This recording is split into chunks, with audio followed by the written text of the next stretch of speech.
MJ Delgarab. Merci, Monsieur le Président. J'ai eu effectivement le plaisir d'assister à une des auditions de la mission et je salue le travail vraiment remarquable et toutes les recommandations qui ont été faites. D'ailleurs, dans son rapport sur la mobilité internationale des Français, remis le 11 septembre 2018 au Premier ministre, ma collègue Anne Genetet souligne les difficultés rencontrées par les expatriés français pour ouvrir ou maintenir un compte bancaire en France.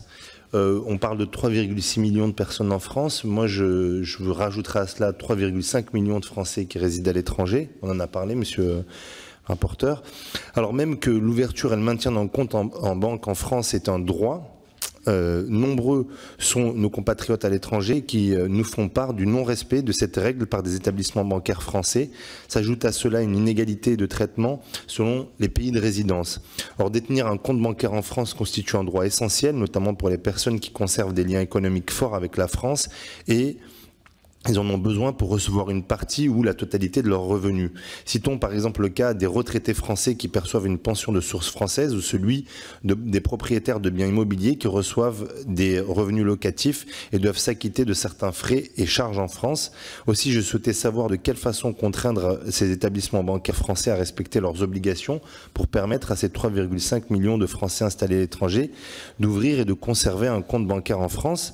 Je sais que la recommandation numéro 14 va dans ce sens-là sur les défaillances de cette notion de droit au compte, sauf que on constate que les banques sont réticentes même à remettre des lettres de refus qui permettent d'ouvrir la procédure auprès de la Banque de France. Et donc, beaucoup de nos concitoyens se font radier, notamment en Côte d'Ivoire, se font radier et ils découvrent du jour au lendemain qu'ils n'ont plus de compte en banque. Voilà. Donc, c'est peut-être une autre fragilité bancaire que celle sur laquelle vous avez travaillé en métropole. Merci.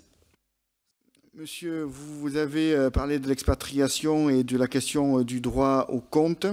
Ben oui, c'est pour ça que nous faisons des propositions d'une procédure beaucoup plus intégrée pour que, en fait, la Banque de France soit en mesure de contrôler effectivement la capacité, l'effectivité de cette procédure.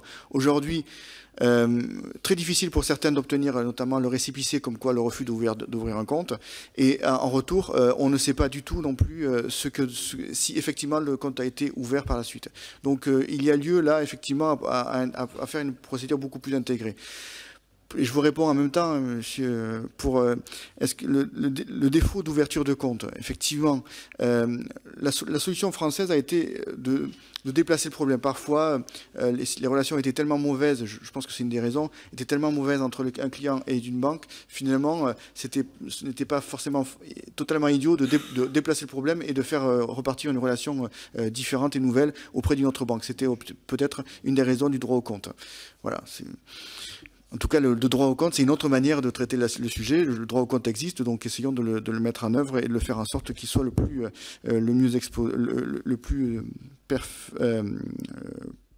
efficient.